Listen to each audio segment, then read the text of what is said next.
안녕하십니까. 세상 읽어주는 남자 이상훈입니다. 오늘은 스마트폰과 같은 노트북 PC 시대가 열린다는 주제로 한 말씀 드리겠습니다. 2020년은 한마디로 반도체의 해였습니다.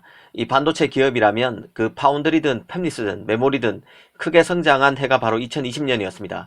그런데 오직 한 기업은 웃지 못했는데요. 바로 CPU 최강자인 칩질라 인텔입니다. 인텔은 공정 전환이 더디면서 x86 계열의 플레이어 AMD의 강력한 추격을 허용했습니다. 여기에 애플은 AMD, ARM 기반의 CPU를 자신의 맥 OS에 탑재하는 데 성공했습니다. 인텔 입장에서는 자신의 x86 생태계에 안팎해서 이 강력한 도전자의 공격을 받고 있는 상태입니다. 더 깝깝한 것은 애플이 내놓은 ARM 계열의 CPU인 M칩이 인텔의 CPU보다 더 낫다는 시장의 평가를 받고 있다는 점입니다. 애플의 M1칩 도입 성공은 의미심장한 시사점을 내포하고 있는 사건이라는 생각인데요. 애플의 성공은 앞으로 더 많은 기업, 이를테면 ARM 기반의 서버 CPU 개발을 발표한 마이크로소프트, 이미 스냅드래곤의 PC용 버전인 ARM 기반의 CPU를 내놓은 퀄컴 등과 같은 기업들이 ARM 계열의 CPU 개발에 더 도전하는 기폭제로 작용할 수 있기 때문입니다. 사실 수년 전만 해도 ARM 계열의 CPU가 시장에서 성공한다는 생각을 하기는 어려웠습니다. 인텔의 CPU와 마이크로소프트의 윈도우를 의미하는 윈텔 동맹이 워낙 강력했고 인텔도 최첨단 공정에서 가장 앞서 나갔기 때문에 인텔 CPU를 교체한다는 것은 엄두가 나지 않았는데요.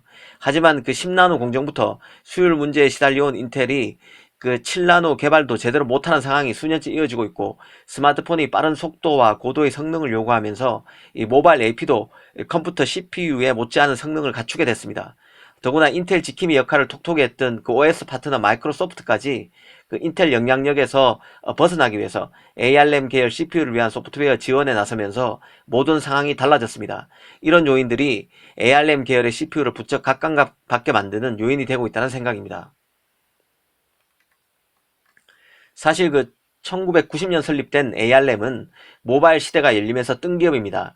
인텔이 CPU 성능에 집착한 R&D에 집중했을 때 ARM은 철저히 저전력 CPU R&D에 특화해 왔던 만큼 이는 당연한 결과였습니다. 이 모바일 시대가 뜨자 모든 게 변했는데요.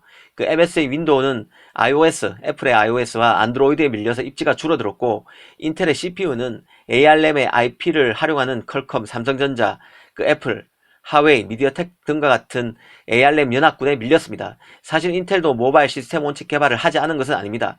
이 아톰 프로세서를 앞세워서 스마트폰 시장에 진출했는데요. 하지만 ARM 연합군을 넘을 수는 없었고 2016년 인텔은 결국 AP 개발을 포기했습니다. 그래서 모바일 시장에서 ARM은 몸집을 그간 크게 키울 수 있었는데요. 그런데 이제 ARM이 모바일 AP 성능 업그레이드와 인텔 CPU의 개발 정체를 등에 업고 자신의 영향력을 PC 시장으로 급격히 확장하려는 모양새입니다. 이미 시장에서는 패드나 노트북부터 CPU를 ARM 기반으로 바꾸는 트렌드가 나타나고 있습니다. 이 모든 것이 모바일화 되다 보니 노트북도 보다 모바일 환경에 맞도록 최적화되는 상황입니다. 지난 수십 년간 CPU의 대명사가 되어온 인텔이 퇴조하고 ARM 기반의 CPU가 뜨고 있는 것도 이런 것과 무관하지 않는 거죠. 더 접속이 잘 되고 오래가고 가볍고 열이 안 나는 마치 스마트폰과 같은 노트북, 컴퓨터의 시대가 열리고 있는 것입니다. 더구나 기존 CPU 업체가 내놓고 있는 16코어 CPU의 경우는 성능이 강점일 것입니다. 하지만 일상에서 노트북 컴퓨터를 사용할 경우에 기기의 성능 잠재력을 다 끌어올리면서 사용하는 사람은 극히 일부에 불과합니다. 대부분의 사용자는 노트북을 얼마나 오랫동안 사용할 수 있는지가 더 중요할 수 있습니다. 실제 M1 칩을 탑재한 애플 맥북의 경우는 컴퓨팅 성능은 전과 비슷하면서 배터리 사용시간, 발열은 압도적으로 좋아졌습니다. 이 때문인지 인텔 AMD와 같은 기존 플레이어들도 바짝 긴장하고 있는데요. 이 배터리 성능을 크게 끌어올린 제품을 선보이고 있습니다. 인텔의 경우는 최근 이보 플랫폼을 내놨습니다. 인텔의 이보 인증 노트북은 타이거 레이크 아키텍처로 알려진 11세대 코어 칩이 탑재되는데요. 가장 큰 특징이 바로 적은 전력으로 뛰어난 처리 속도를 낸다는 점입니다. 한번 충전해서 하루 일과를 보내는데 무리가 없을 정도로 배터리 수명에 신경을 쓴 제품입니다.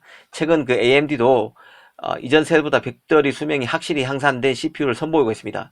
올해는 인텔이 잡고 있는 노트북 PC 시장에서 큰 변화가 나타날 가능성이 큽니다. 인텔이 AMD의 추격을 받는 것은 물론이고 인텔, AMD 등 X86 계열의 CPU와는 다른 계열인 ARM 기반의 CPU도 시장에서 몸집을 불려 나갈 것입니다. ARM 프로세서의 기술 진화가 노트북 시장부터 파란을 일으킬 수 있을지 지켜봐야 한다는 생각이 드는데요. 특히 앞으로 자율주행차에 사용되는 CPU는 ARM 기반으로 갈 확률이 높은 상황이라는 점에서 노트북 PC 시장에서 존재감을 키우고 있는 ARM을 주목할 필요가 있어 보입니다. 감사합니다.